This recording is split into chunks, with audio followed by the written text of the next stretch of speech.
কথা অনুযায়ী আবারও ফিরে এলাম কুষ্টিয়ার চরাঞ্চলে। এটি দৌলতপুর উপজেলার ফিলিপনগর এলাকা, যেখানে পদ্মা নদীর পানি শুকিয়ে বিশাল চর জেগে উঠেছে। এটি সেই আবেদ আলীর ঘাট। ঈদ উল ফিতরের ছুটিতে এই চর ও নদীর পাড়ে বেড়াতে এসেছিল হাজারো মানুষ। স্থানীয়ভাবে এলাকাটি আবেদের ঘাট নামে পরিচিত।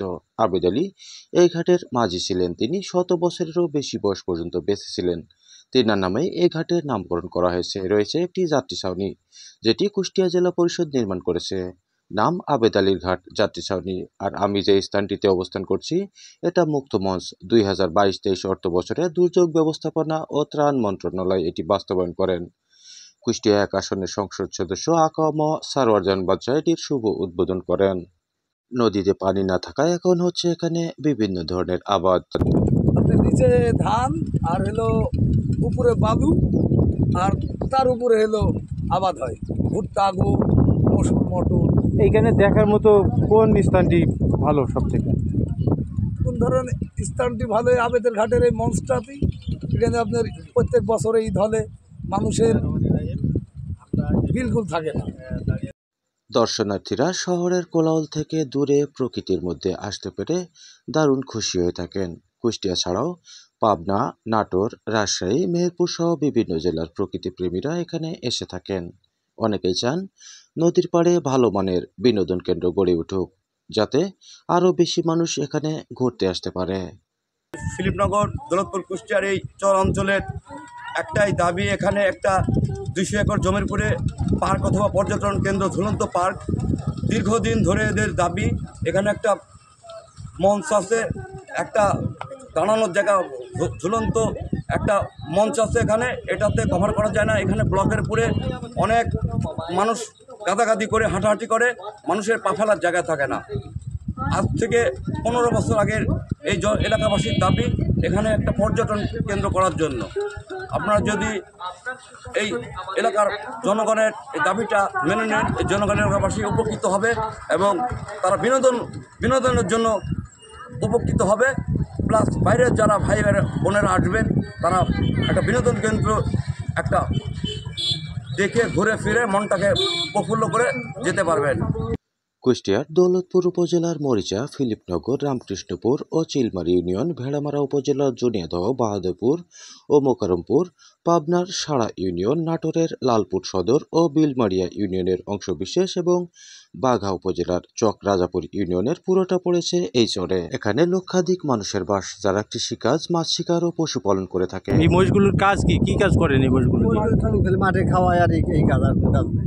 দুধ দেয়, বাচ্চা দেয় বছর বছর। এই গাভী? ও, শুধু দুধের জন্য? তাহলে দুধের জন্য আর বছর বছর বাচ্চা দেয়। কত কেজি করে দুধ দেয় একটা মহিষ? 5 কেজি, 4 কেজি, 5-6 কেজি। আর এই যে বাচ্চাগুলো কত টাকায়, কত মাস পরে বেচা কেনা করেন আপনারা? বাচ্চাগুলো ধরেন 6 মাস, 7 মাস, 8 মাস পর বেচা যায়। কোন এলাকা এটা? এটা চিলমারি বাহির মাটি। বাহির মাদি। লোক সংখ্যা কেমন এখানে? লোক সঙ্গে মেলা। তো আপনাদের এইখান থেকে পারাপার হতে হলে নৌকা দিয়ে পারাপার হতে হয়? পারাপার যাইতে হয়। এই যে মোটরসাইকেল যাতায়াত করতে এখন করতে হয়, ওই সময় বর্ষার সময় নৌকায়। এই মহিষ পালন করে আপনাদের স্বপ্ন কি পূরণ হয়েছে? আপনাদের স্বপ্ন আসলে কি স্বপ্ন? আমার স্বপ্ন খাচ্ছি, আমরা আরামে চলছি, খাচ্ছি, পিছিয়ে কিন্তু আমরা এই খাবারটা আমরা নিজের মধ্যে করেছি।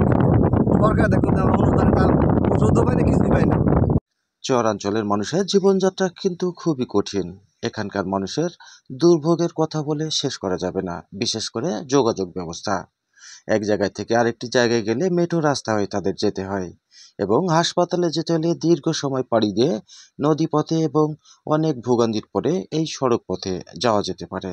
কুষ্টিয়া এবং চরাঞ্চলের মানুষের ভাষার মধ্যে কিন্তু পার্থক্য রয়েছে। এদের অধিকাংশই মুন্সিগঞ্জ, মানিকগঞ্জ ও ফরিদপুরের ভাষায় কথা বলে।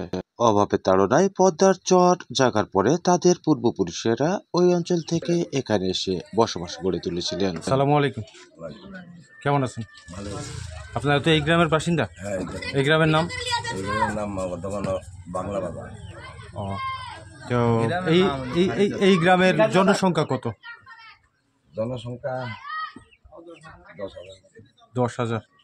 কোন ইউনিয়ন এটা? এটা চিলমারি না। তো চিলমারি কুষ্টিয়ার ভাষার সাথে আপনাদের ভাষার তো মিল নাই, একটু তারতম্য পরিলক্ষিত হয়েছে, কারণ কি? আপনারা ঢাকার লোক, এই গ্রামে বসবাস করেন কতদিন আগে থেকে? পড়ায় ধরেন নিম্ন 100 বছর ধরে বাপ মাস ঢাকা কোথায় বাসা ছিল আপনাদের আগে? মুন্সিগঞ্জ। মুন্সিগঞ্জ থেকে এইখানে আসেন কোন উদ্দেশ্যে? প্রথমে এক জায়গা থেকে আরেক জায়গায় আসতে হলে তো একটা কারণ থাকে, সেই কারণটা কি? খুব আওয়াজ ছিল, তারপরে ধরেন এখানে ধরেন আইসা আইতো বাড়িঘর।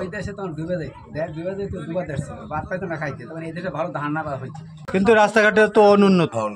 কোনো যাওয়ার কোনো যোগাযোগ নেই, ব্যবস্থাই খুব খারাপ। আপনি আপাতত বিপদে একটা যাবে যে সেই লোকের কোনো যাওয়ার ক্ষমতা নেই।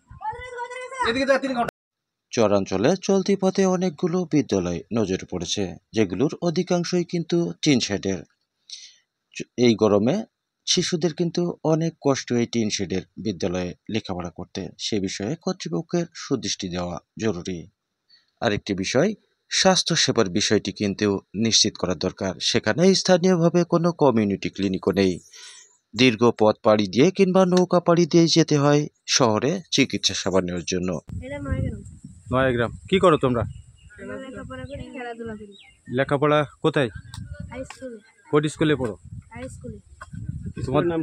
হাই স্কুল মাধ্যমিক বিদ্যালয়। হ্যাঁ, হারজাপুর মাধ্যমিক বিদ্যালয়। আর তোমাদের স্কুল কি পাকা না টিনের? টিনের।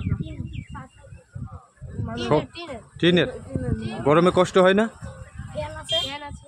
ও, তোমরা কি চাও না এটা পাকা স্কুল হোক, যেখানে গরম লাগবে না, এরকম কিছু?